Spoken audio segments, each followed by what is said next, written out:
from near and far, you are very, very welcome yet again to this amazing show, the Women's Show on Civic Space TV, which you can watch on Twitter and YouTube.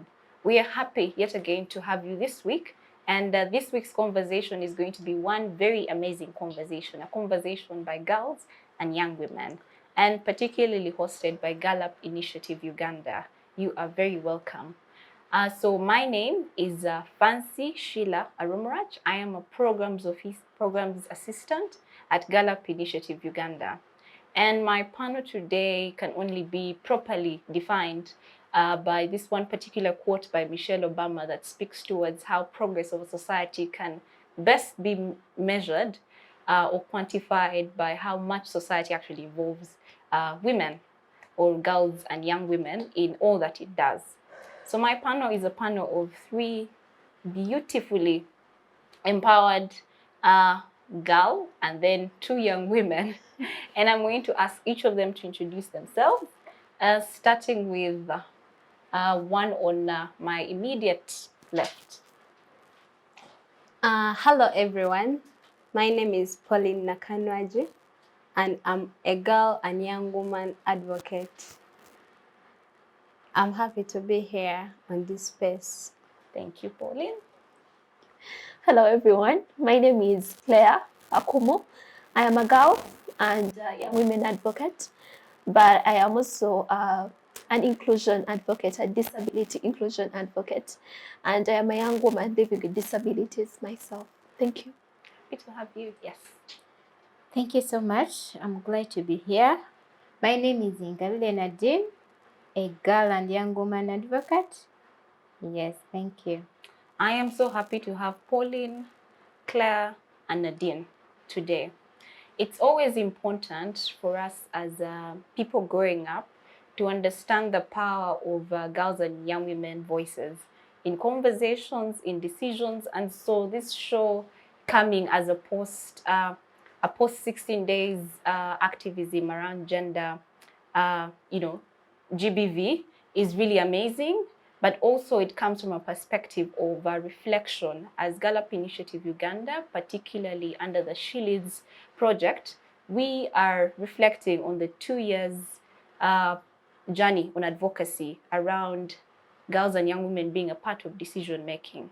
Gallup Initiative Uganda, just for those who haven't yet gotten to know us, happily this year we are celebrating 10 years of impact for ourselves as a young community, but a community that is very passionate on working around and fostering growth of girls and young women so that they can be better leaders, but also lead in their own spaces and thrive in a sustainable manner.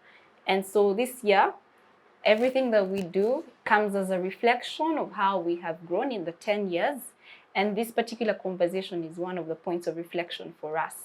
Particularly in the Sheila's program. The Sheila's program, even during Much Closer, is a project under Gallup, one of the implementers being Gallup Initiative Uganda, a program that aims on having girls and young women a part of decision-making spaces, both publicly, privately, formal and informal institutions, but from a sustainable angle. And for us, sustainability would mean they are there before or at the inception, during the implementation of a particular something, a project, program, or something they are trying to create, or even at the review of that particular project, program, or something that they're trying to create.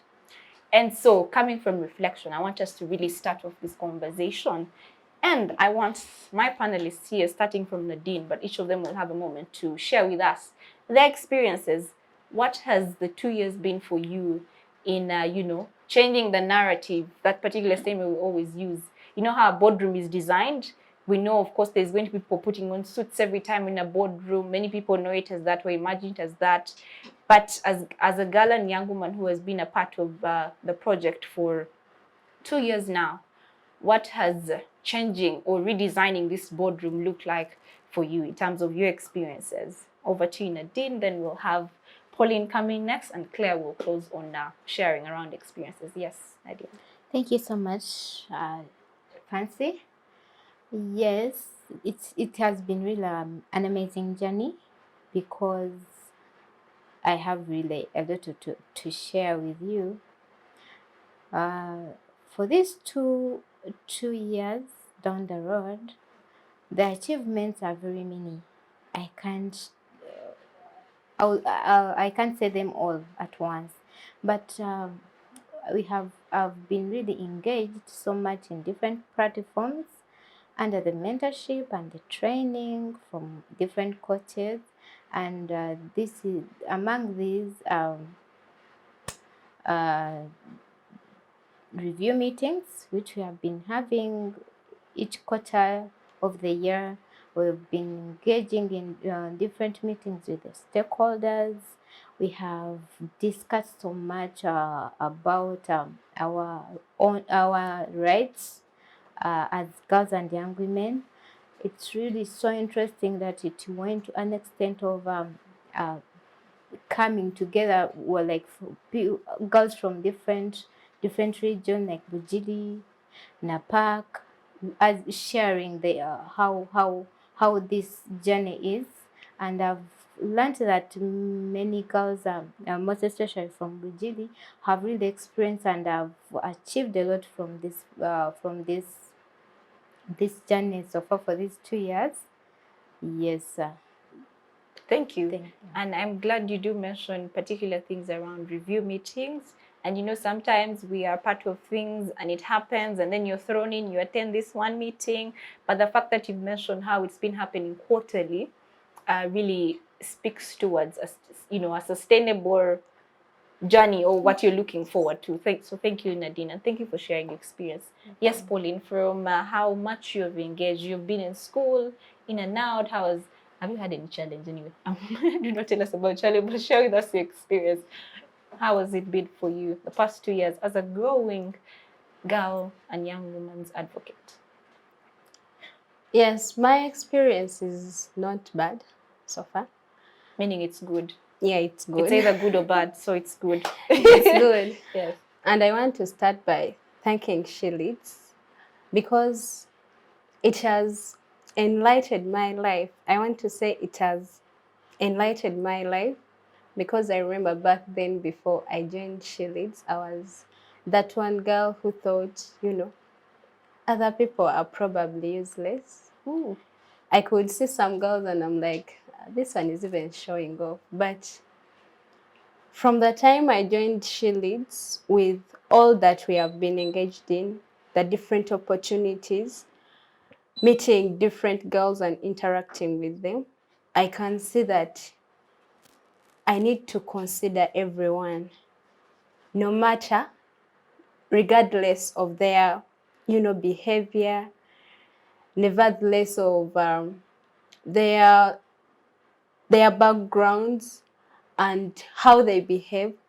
So that really delights me, thinking about other girls. And that I always say that one thing I've learned from She Leads is valuing other people's lives. So since She Leads deals with involving girls in decision making at different levels, I feel like as I'm trying to value other girls' rights and lives, then when I'm deciding, maybe for myself, I know out there that since I'm an advocate, there are people who look up to me and there are people I represent. So in every decision, as I'm deciding, probably individually, as a group, I have to think about other girls and make correct and right decisions. So that really delights me. That's why I say my experience is not bad so far, especially when it comes to decision making. And that's the main goal of She Leads.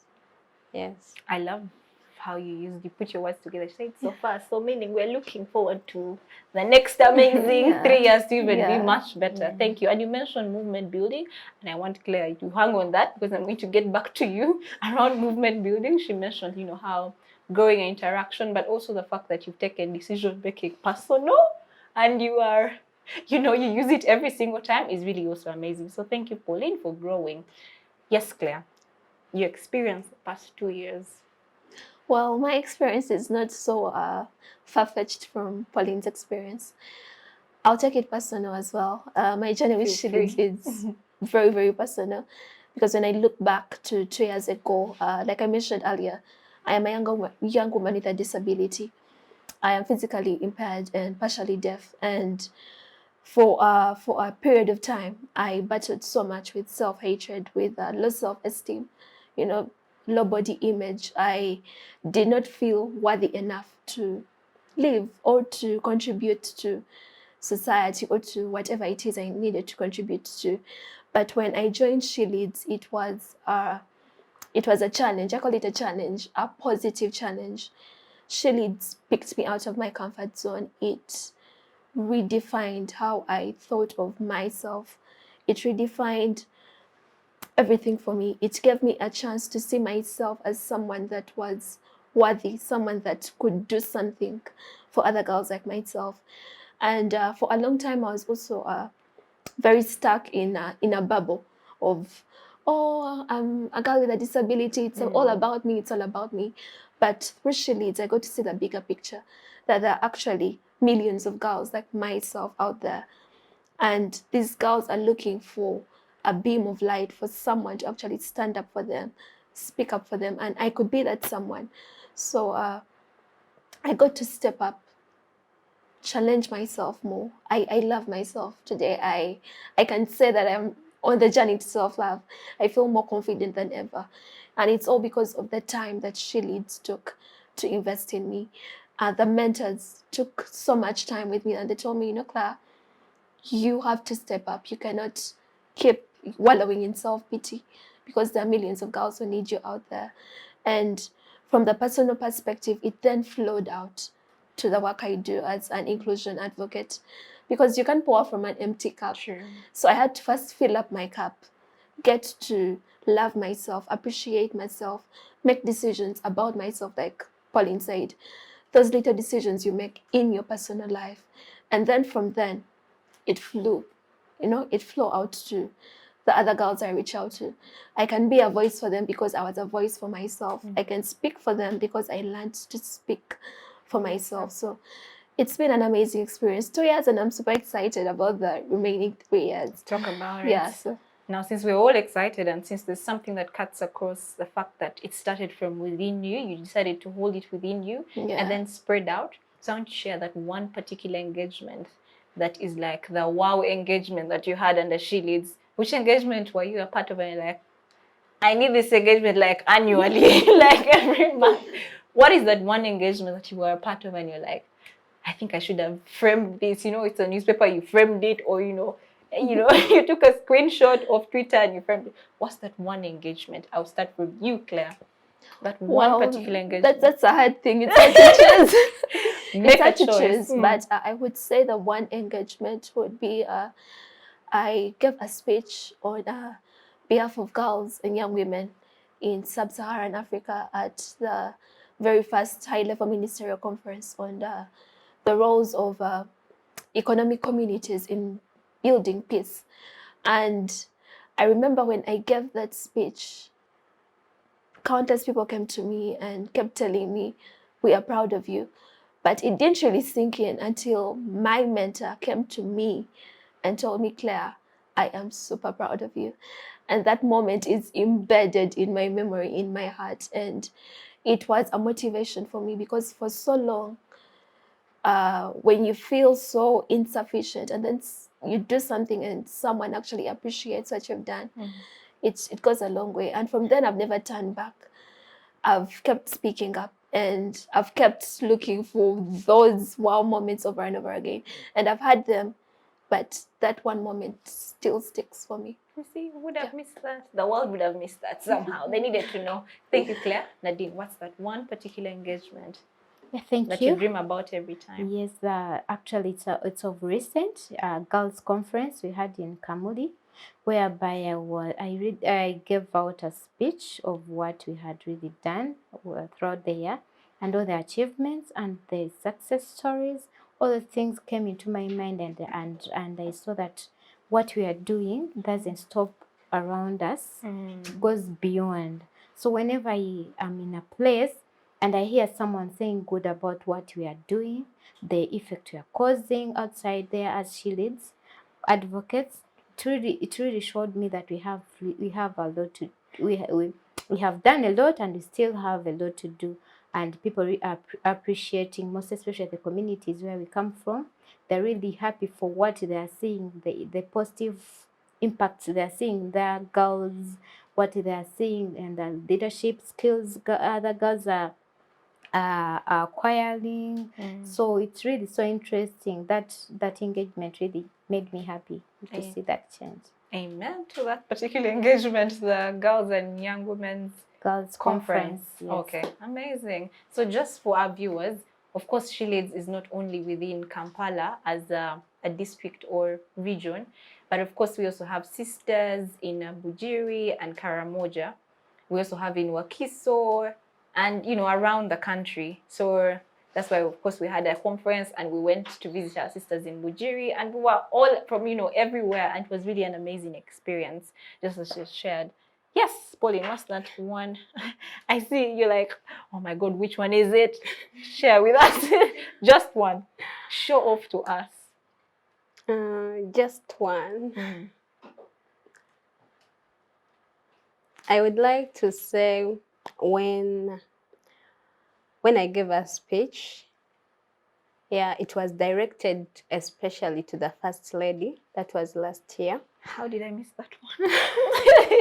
Yes, yeah, I gave a speech. We had a symposium before the IDG, the International Day of the Girl Child. When was that? Last year, 2021. Okay. The symposium was on 8th. Then on the 11th, I was chosen to give the speech to the First Lady.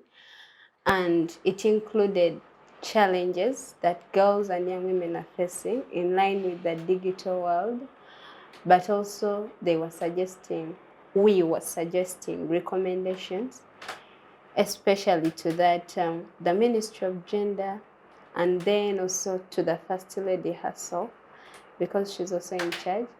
Yeah, it was really nice for me because even from then, people started asking me about the works of She Leads. I remember the country representative of the UN also called me after that event, and yeah, she invited me to the UNFPA offices, and we had a talk. Of course, it was in line with the girls that I'm representing. It was really nice because I got to know that I'm the one doing the representation, yes, but it has come to my realization that many people are appreciating, and through that, a lot is being influenced. They are also considering other girls through me. And also when I went back to school, you know, I was still in school then, so when I went back to school, my friends saw me, everyone who saw me on TV was like, I saw you, what were you doing on TV? Are you a politician now? I was like, no. Okay. I told them no, but of course I had to explain to them about She Leads, and it also gave me joy because I got to spread the gospel about She Leads and the works, and also let them know about what they are entitled to, the rights, what we want, and they were in support of it. So that was really a nice experience for me. It's really amazing. I am glad I am seated with people who have done enough shoulder rubbing and I'm tapping. So it's also really amazing from your sharing that the power of voice is one power that no one should be robbed of, because each of you spoke towards giving a speech and how that speech transformed into something else, how it moved us all here and there, how it gave you another opportunity. And I think for us, that's something we shall continue to treasure as girls and young women who have grown, who have built this movement together, that we need to use our voices even when it shakes, okay? Yes. Even when it's in a very tiny platform, we shall still use our voices. So thank you. Now I want us to look at something very particular to our heart, and that's advocacy. Advocacy from your perspective, Pauline, who is growing in this work of empowerment, of being a part of decision making, who has been in experiences here, platforms here and there, what does advocacy look like to you in about 2 minutes? How does it look like to you as someone who is growing and, very eager to always not want to keep quiet? Yes, I want to say, first of all, that advocacy is an amazing thing. It's like you're representing someone. Okay. You're advocating for those. I don't want to say they can't speak for themselves, but of course we cannot all come out and speak at the same time. But I'm advocating for someone, for other girls. It's really amazing, but I also want to say that it's advancing according to how we have been in the past. Of course, we have been under Gallup before the She Leads program came. Yeah, we have been in different programs. They have been, talking about self-confidence. We have been taught self-esteem, but it was all in theory. We used to talk about it, but in theory. But I can say that now, advocacy, especially in line with what She Leads is doing for us in terms of advocacy, it is more practical. If we can step in, go to the stakeholders themselves as girls and young women, and we say, we want this. That means advocacy is amazing, and it's also advancing. So back then, we used to look at plan. I remember when I was in primary, I was still a young child. Plan used to come to our school. But you're still a young child. Should I say I'm still a baby? You were Yes. younger. young. Now you are Yeah, I young. was younger. It used to come to that organization used to come to our school, and they could, get maybe some girls, support them with education, also help the school build up, because my school was deep down in the village. Yeah, but of course they used to teach many things in line with life skills, but it was more of theory. That's what I want to emphasize on. It was more of theory, but right now it is practical. If we can use social media to advocate, if we can step in, go to the stakeholders, go to the different government officials, talk to them and tell them what we want, we recommend, we give challenges and recommend. That means advocacy is going to another level, and that really delights me. Yeah. Awesome. Cheers to Gallup for the 10 years of impact, because that then we get to review, like, okay, this happened in school programming, was giving you an upper hand theoretically, but now you have decided to engage, the beneficiaries from in-school program into programs that are going to challenge them to, thrive even better and further. Nadine, over to you. Give us a comparison, Nadine and Claire. Give us a comparison. How did advocacy look like to you? If I say back then, you may think of like 19s, but let's say 2-3 years ago, how did advocacy look like to you? Were you even engaged anywhere? Were you? And how does it look like now that you've shared your experiences and you've been a part of it? I'll start with you, Nadine, and come over to Claire. Thank you so much. Before, actually, for me, I had never heard about advocacy. I heard about advocacy I wish you allowed me to laugh there. when I joined She Leads. That is the first thing. The first day I heard about advocacy. I was this kind of girl who used to sit down and say, these people we elected will do us. We'll do whatever we want them to do. And sometimes they could allocate money for youths, and we could sit there just to wait for the money to come to our tables where we used to.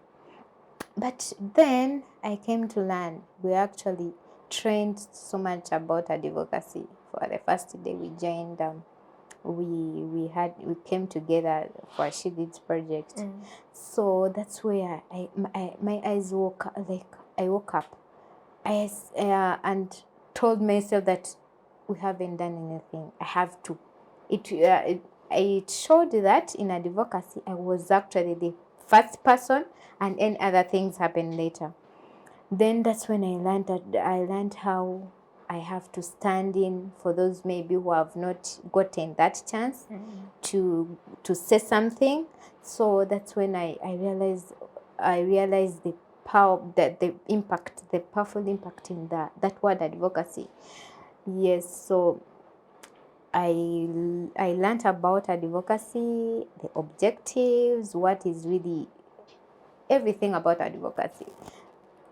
That is, and after we started putting things in action, whereby we were allocated things to do. Every after meeting, we had to make sure that we spread the gospel to the girls we were representing by then. So I started my advocacy in my area.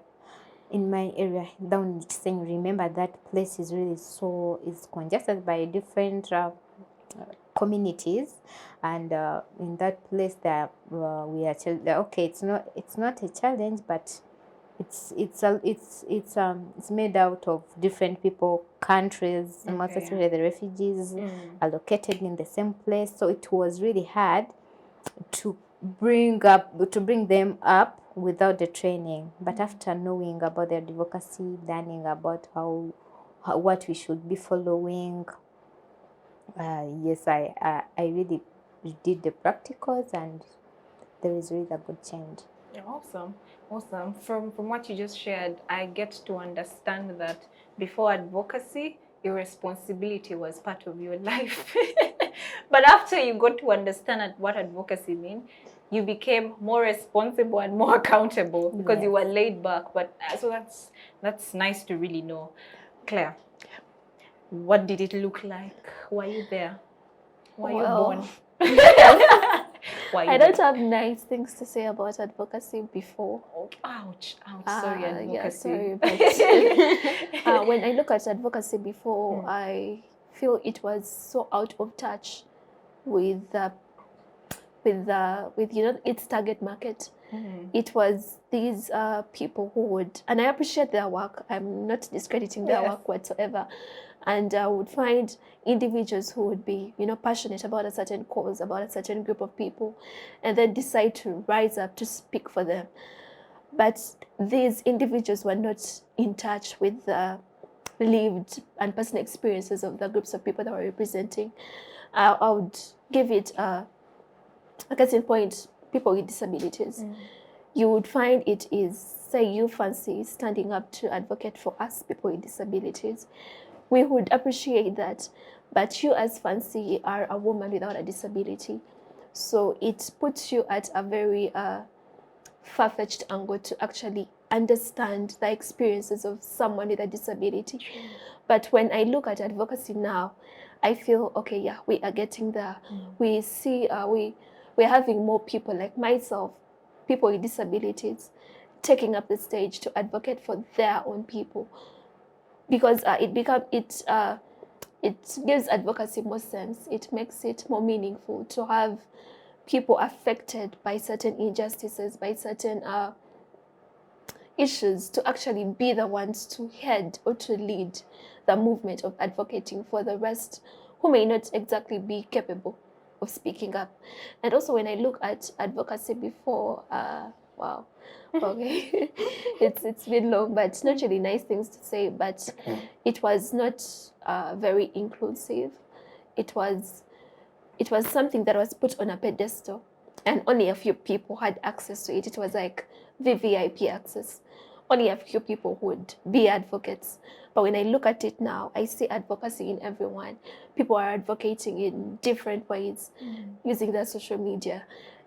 Literally everyone is an advocate at this point, and I think that's a beautiful thing. So yeah, I think the fact that it has been broken down and simplified for even a young child or a young person to understand and practice, it's beautiful. Yeah. Awesome. And for what I get to listening from you is your definition or your comparison of before and after is you cannot actually be a representative of something you do not represent. And that's amazing. And we were very intentional right now by not defining advocacy, but we'll come back to why we did not define advocacy right after this particular short break. We'll be right back.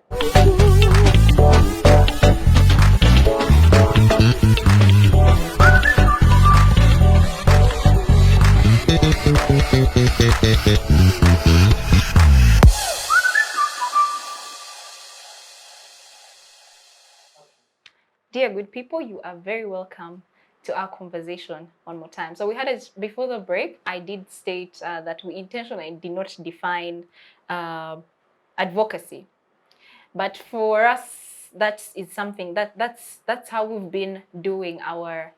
That's how we've been engaging in community as girls and young women. We always never want to be caved into a particular definition, but of course that doesn't mean we do not appreciate definitions or how things are stated. We normally want to break down particular concepts in how we can do it or how we understand it. And for us, advocacy, we could simply say influence. We could mention things around inclusion, things around voice, things around participation, deliberate or meaningful participation, sustainability. For us, those are the things we always, work around to define and understand concepts, so that we have perspectives. We have a space at the boardroom or on the boardroom or wherever decision is being made. So into our next bit of our conversation on reflecting on the 2 years journey of the She Leads project and the Gallup Initiative Uganda, we are going to briefly look at the 16 days of activism, because I did mention that when we were starting. I said this particular episode of this show, the women's show, which I should remind you, please don't forget to be able to catch us on Twitter and on YouTube. We will be looking at the 16 days. This acts as a post-event of our 16 days of activism. And I want Nadine to take us from here on how engaging have you been in the past 16 days that we just, finished on Saturday? Yes. What did you do? Yes. As well, She Leads, or as Nadine? Of Show course. off one more time. Yes, thank you. Yes. Of course, Nadine is a She Leads girl. So whatever I do it under She Leads, because I've been mentored through She Leads. So what we did, we are like commemorating with on basing on the theme that we unite. So our group in Central, different girls and young women, we came together in Chisenyi. Okay. We came together and we had a photo shoot. Yes, yeah, we had a photo shoot wearing our orange attires, and we are really it's not celebrating, we are standing in solidarity. Standing in solidarity with It's solidar, right word? yes, that's what was in my head. Okay. Showing that we're also against violence, women and girls violence worldwide. Yes, so basically that's what we did. All right, we did see those particular photos make rounds on the internet, on the Gallup pages. You guys did okay. That was really unique, and because of course we'd expect people to sit down, boardroom, talk, but decided, you know what, let's make this on our own agenda and do things we love. And that was brilliant. And to add on, we appeared in newspaper. Hey, Mama. Yeah, New Vision. We appeared in the newspaper. Showing how we are the effect we are causing on that gender-based violence, the 16 days of activism. Yes. And you appeared twice. Yeah. Okay, now, the fact that I know that girls and young women have intentionally decided to take up media, I have more often. I buy newspapers. But now, the fact that I always know you guys might be in the newspaper during these times, or always, want to be a part of authoring conversations in the newspaper, I am always buying it, and I feel old. But that's something we shall talk about after this. Yes, Pauline, would you love to share with us how how the 16 days have been like for you? As she leads again, we decided to remind people about the 16 days of activism, because even the conference we had in Kamuli had that bit of 16 days of gender activism. And as the She Leads Consortium, we gathered with our sisters in different districts, and it was more of sharing, but we also talked about the 16 days of gender activism. Then we also called upon different stakeholders and the law enforcers, policymakers, to act upon, because we talked about the individual responsibilities, and we were asking many questions. Can they act upon the ending of violence against women? Can they take up their responsibilities individually, so that we see change and implementation when it comes to gender-based violence? Yes, and I also got to know that the world is actually against gender-based violence. There are many people they are in touch with the ending gender-based violence, together with, of course, the girls and young women ourselves. And they have set a target that must work and be actualized by 2030. Yes, so personally, I acted, should I call it auditing? Yeah, I recorded that, I'll say, voice note or something. Vox pop. Yes. Vox pop. Calling out those. What? That one. Yes, we yeah, got calling you. out the stakeholders and asking those many questions, but also requesting them to take up their responsibilities. Yeah. I'm impressed. And I also had, not like it's Lugambo, but and it's a post event that you will be hosting an Instagram live. You could tell us about it, when it's going to happen. You may not, is it this week? And what's the live going to be? You're hosting a live. Yeah. Do you want us to be live? Personally, yeah, I'm going to host a live on Instagram, and we'll be using the Girl Up Initiative Uganda page. Yeah, it's also in line with 16 days of activism. Yeah. This is impressive, because then the conversation hasn't stopped. Didn't stop on the 10th of December. We are daring to have this conversation any single time, because it's an issue that happens every single. Even right now, as we are talking, of course, there must be someone who is being violated in their space, in their capacity, and it's sad to know. But such is life, painfully. But of course, we shall not dwell on such is life, but we shall dwell on how we can work around that such is life as a concept. All right. So I want us to go into celebrating in a celebratory mood. Let's say celebrate small wins. We want to celebrate those wins, that we have seen, we have allowed to come out as girls and young women who have engaged in the program. What are some of the achievements? What are some of those things that we feel very proud of, and we can have this conversation, particularly in line with the 3 domains of the She Leads project. So the She Leads project has particular 3 domains through which it works around on achieving the aim. And the first domain is a social norm domain. And under each domain, there are particular stakeholders named, and very specific stakeholders who are engaged, trained, and a part of this common cause of girls and young women. Social norm domain, which we shall be looking at as an achievement, how have we achieved there. We shall also look at this under the civil society domain, and then we shall look at the institutional domain. How have we achieved? And we believe that can help us not miss out on any particular win that we have had this year as girls and young women. I keep saying us. I'm still a young woman.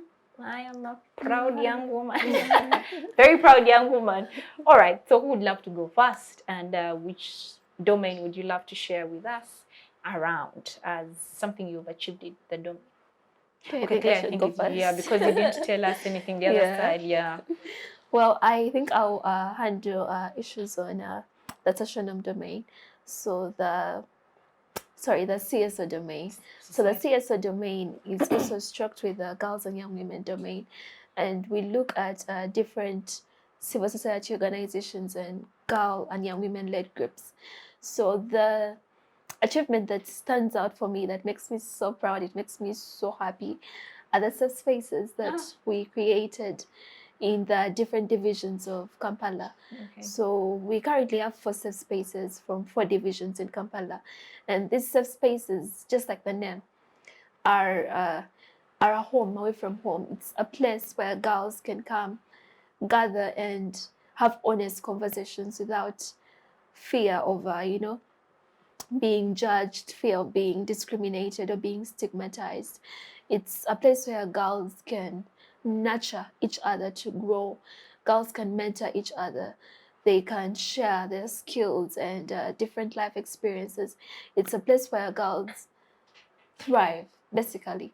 So we created these safe spaces where the girls were directly involved in the creation of the safe spaces.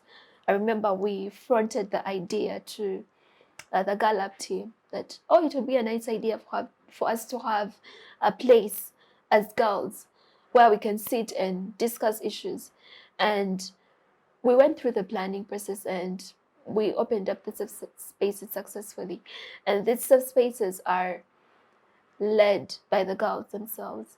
They are 100% girl-led with no interference whatsoever from Girl Up as an organization. Girl Up does offer support to us, in terms of resources and the venue for the safe space. But from the structures to how things are done to the discussions we have, it is all decided by the girls. So in the safe spaces, we have what we call a rotational leadership structure, because we believe that every girl has a capacity and ability to lead. So we push her to take up that leadership role. So every 3 months, we elect new leaders into the leadership roles. So every girl gets a chance to be a leader. And also in the safe spaces, we have discussions that, that range around the different activities that we may have, global or international activities we may have. For instance, we have had discussions around gender-based violence. We've had discussions around, that's the 16 days of activism. We've had discussions around sexual abuse and harassment. We've had discussions around mental health in the Mental Health Awareness Month. So we jump on whatever discussion the world is having. We have our own discussion about it. And it is from the safe spaces that the articles that you see in the newspapers are birthed. It is from then. And in those safe spaces, we also have skilling. We as girls are very talented. We have skills. We are good in different skills. And in those safe spaces, we thought it would be very phenomenal and very different and unique if we take them just beyond us advocating for certain things in conferences or in, boardrooms and stuff like that, to bring it back to ourselves. How can we develop ourselves as the girls? So we have skilling, where we have people that are good in writing, like myself. I am good in writing. I'm a poet.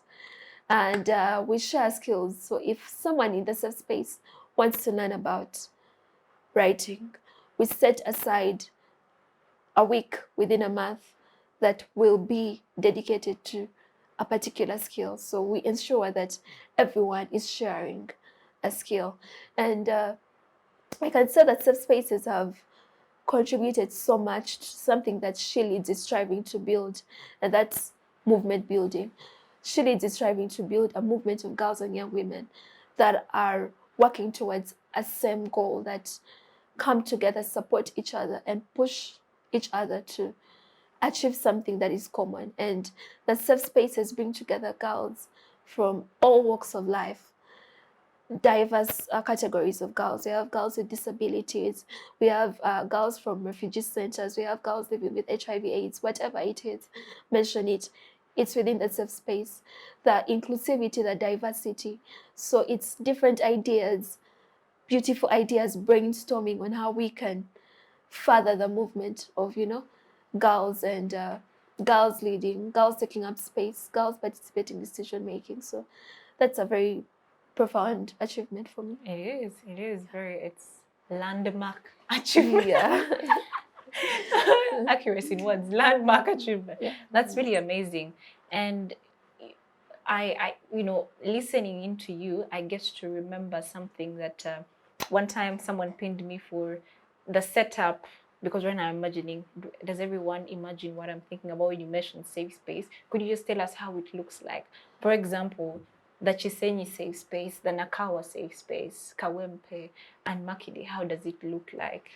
Well, Is it all tea, chocolates, boardroom chairs? It is not boardroom at all. We as girls wanted a safe space, somewhere we can be ourselves, loosen up, be girls. There is that saying, let boys be boys. So we wanted the world to let girls be girls in our safe space. So it is very, can I say chill? We use I'm sure mats, we have throw cushions, we have lassos. So if you want to lie down, please feel free. If you want to sit on a high chair, it is available. If you want to sit on a cushion, it is available. So the structure is very, should I say, decentralized. We have mats with throw pillows, and so it's not boardroom that you're sitting in a meeting. Very serious kind of, no. It's a family. Like the way we grew up, 1999 bonds. These are young kids, but back then, back then it's very communal. You sit together even when you're having maybe you're having a meal. You sit together on a mat and you're all sharing, a similar plate or something of that sort. So the safe space is communal. Yeah, basically. And I think that challenged this concept that someone would want to say, but we are trying to raise women from always sitting on mats and actually sitting on chairs. I think that beats the concept, because then you are saying, I'm thinking anyway, I'm thinking, you are saying with that structure, you're saying, you know what, even as we want us to sit on mats, we can still make decisions. Exactly. And so that is really amazing. Yeah. Oh my goodness, what can't girls do? Oh Lord. Anyway, thank you, Claire, and thank you to all the girls. A shout out to all the girls and young women from the different safe spaces for hanging in and doing what they feel needs to be done. Nadine and Pauline, who would love to share with us? I think I can start with Pauline, and then Nadine will have to share with us something in line with what Pauline will share, I believe. Okay. Yes, Pauline. Share with us, from which domain are you telling us something? So I'll share from the social norm domain, the first domain, which deals with media. Yes. And cultural leaders, religious leaders, but I'll talk about media. That's where I'll put my emphasis. Okay. And I want to start by appreciating media, for the positivity. We can really see a change, because back then we used to see media, when it comes to girls or women, reporting negative things. They say one was beaten by a husband. That's the person they report. This one is pregnant, dropped out of school. Those are the people they report. They used not to appreciate the work being done by women, even when women are, let me say, they're having their meetings.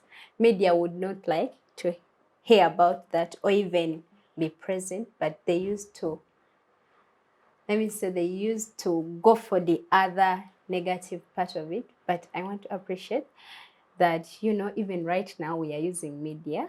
I think you should say, I want to appreciate civic space. Yes, I want to appreciate civic space for giving us this chance. It's not that easy. They had a lot to capture, but then they also considered us. So it's really good. They are appreciating our work, actually. they are showing that positivity. So whenever we have meetings, let me say with stakeholders, they are always there. They show up and even spread the gospel to the other people in the society, the whole nation at large. I want to appreciate that. I also want to appreciate the fact that media is turning up to us, the advocates. Back then we have always been going, running after the media people, the press. We want this to be captured, but right now they even come to us. Is there any engagement? Can we come in? We want to invite you for a talk show. Are you available? Such things I want to appreciate for us. Then I also want to appreciate the advocates. That's why I said advocacy is amazing, because it's advancing. We used to, learn and leave things there, but now we even open up our own accounts and handles as girls and young women, so that we advocate. It has become part of us. As Clare is using her phone on WhatsApp, her status is full of advocacy. TikTok, we have our TikTok accounts, we have Twitter. Yeah, they are all there, and it's really nice. I feel it's amazing. It's so brilliant, and I want to appreciate it. So those are really nice achievements, great achievements for us. Yeah, and I feel, they should be awarded a celebration. We have to celebrate I for know, that. right? I love how you came from a perspective of gratitude to point out the achievements. I was like, oh God, you're so graceful. Oh Lord, Pauline. I would have been like, you know what? I want to say we did this. Pauline was like, I want to thank. I'm like, I wish I was Civic space. Oh, thank you, Pauline. That's so unique. So you see, leadership really, everyone makes use of, practices their own, manner of leadership in a very unique way. That is so unique of you. Nadine, tell us, what should we celebrate when it comes to institutional domain under the Shilids? Or what's there for us to celebrate? Oh, I thank felt you. like I used so many words. What's there to celebrate? An institution. Thank you so much. Institution or any other domain? Okay, I would like to first add on Pauline about the social domain, whereby, as she mentioned before, work with the cultural, religious leaders. Like we also we in our safe spaces, in our engagements, we want to bring up the leadership skills. So in our project, the Shilids project, we've been also wanting to engage our leaders, whereby we had a meeting with the community leaders, we had a meeting with the community leaders, showing the project, that the objective of our project, so that we talk about it and they are aware of it. So they are included. And another thing, in my community, remember, we've been calling girls to come together in our safe spaces, whereby very many girls have come in, and from different families, different places, tribes, and last time there was a girl of a pastor. She came into our safe space, whereby we were discussing about gender-based violence, and this really impressed her. She didn't know that these things happen. She didn't know that maybe girls get time. Safe space was a sweet word for her. So she spread she took the information to the father, who is a pastor. So the pastor was really so happy and shared the same information in the congregation during the Sunday service. Wow. So which means, even though I am not the one who went there directly, as to represent by the girl among the girls went, and the gospel, like religious leaders, to bridge that gap. She really spread the gospel to the father, who bought the idea and decided to share it with the congregation. Yes, and about the culture leaders, still during our girls' conference in Kamuli, we engaged culture leaders and who really promised to work with us, and we are really happy, very happy about what we are doing. Yes. That's impressive. And then further to our institutional domain. Yes, thank you so much. Back to the institution domain. It is really so amazing that we are really engaged as girls and young women. Back then, this was a story. Okay, no one could believe that it will happen. But big up to Gallup and Shili's project. It's really so it's amazing, and they're engaging us in decision making, whereby the KCCA was passing an ordinance which was due for the second reading, and it was a consultative meeting about the gender-based violence ordinance, whereby I was among the girls who were chose to represent my fellow girls, and they read through the ordinance, and we had to it was a consultative, like we hear, so we had to share our ideas, what is missing, what you want them to include as girls and young women, so that we are also covered somewhere. So we had our issues which are noted down, and they promised that it will be added in that for the third reading. Yes, so that was really so amazing that we're included. That's a good achievement, and I want to share that even as from that consultative meeting, I know from the engagements with KCCA, which have continued to happen for us as girls and young women till to date, we were able to capture the heart as girls and young women of Doreen Nyanjura, the Deputy Lord Mayor of Kampala. And we are in the process of creating a girls and young women's reference group to be able to have honest conversations around issues of girls and young women within Kampala. And of course, this group is going to have girls from the different divisions of Kampala. And so you see, that's a sign of change that we pride in, those baby steps are those steps we do pride in having girls and young women sustainably involved in decision-making spaces.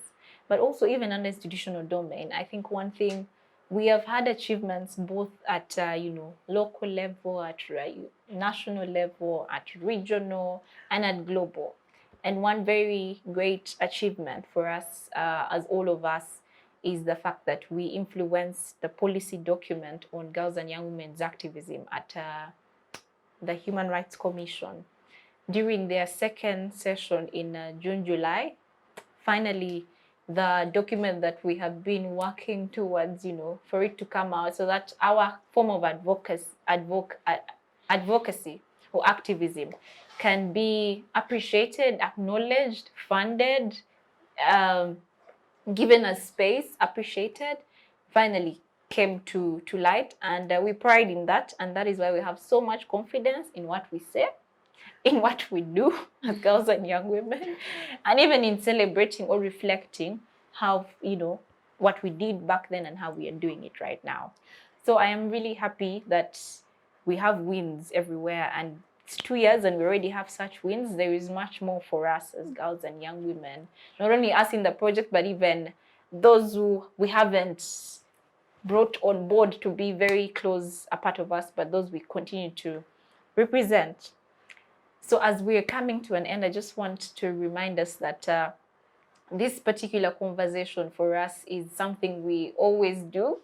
We haven't only done it right now. We do it quarterly, someone mentioned. We do review how far we have done what we've done, whether we are making sense with this push on our need to be a part of decision-making spaces. And so doing it right now for us is even a moment for us to share with another girl out there who can be able to access this, to other stakeholders who probably would have missed this in the meetings we have been a part of, but who would love to have us one more time next year and engage with us even further, but who also appreciate what we do and appreciate our cause as girls and young women. But also we are still celebrating 10 years of impact as Gallup Initiative Uganda. Over to my panelists. So as we come to an end, I want us to share what would be your parting shots. What would you want someone else out there to remember, knowing that you're also a part of this 10-year celebration? You're part of the 10 years of impact, 2 years, 10 years of impact, but also knowing that you have grown this far and you are very much looking forward to what's coming ahead. So you could share with us what you'd love people to know out there, but also what are you looking at next year, so that the program officers can get to know, and the stakeholders you're going to continue engaging can get to know what you're looking at. Yes, so who would love to go first? Parting shots, but also what does next year, what would you love next year to be like? What have you imagined? Okay, it's not yet 2023 and we've not yet created resolutions, but we can start creating them right now in line with advocacy. Well, I'll go first again. Yes. Yeah. Well, I'll go first with what I look forward to next year. I would love to see a continued mindset change when it comes to inclusion, because it's something that we are still, battling with how people define inclusion of, stigmatized races of people. And I want you to help us. What's inclusion? Well, just so that we know that we're actually changing our mindsets. Well, like advocacy, we Yes. cannot really pinpoint one definition on inclusion. But to me, inclusion means having the voices and lives of people with disabilities, marginalized groups of people involved and integrated in the everyday lives of society. It's having structures that support and help them to grow and to, be nurtured. Yes, so I would love to see a continued mindset change when it comes to inclusion. It's not just having people with disabilities in meetings, it's having them fully on board, involved. And Your parting take shots on, in parting a shots. second. Your story matters. Oh. Use your voice. Your story matters so much, and use your voice. Do not keep shut. Okay. Yeah. Pauline, Thank you. what are your parting shots? My parting What shot. would you love us to know? Yes, in a second. Yes, I always tell girls and young women wherever I go, when I'm talking, that if you want to succeed in life, just have 3 things in mind. That is, be focused, have discipline, and positive attitude.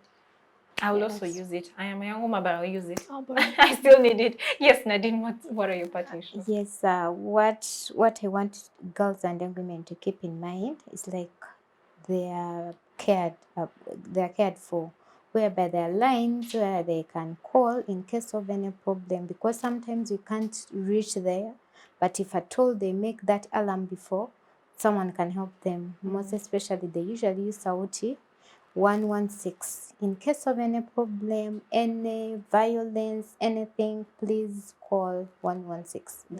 They will be there in time.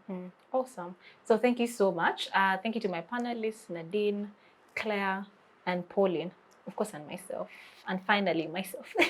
Thank you very much, our dear viewers, and thank you always for tuning in to Civic Space, but particularly the Women's Show, a show that, of course, acknowledges the fact that women should be a part of spaces that decisions are being made. We are very happy. Do not forget to watch this on Twitter, but also on YouTube. We're happy, and see you on the next episode next week. Bye.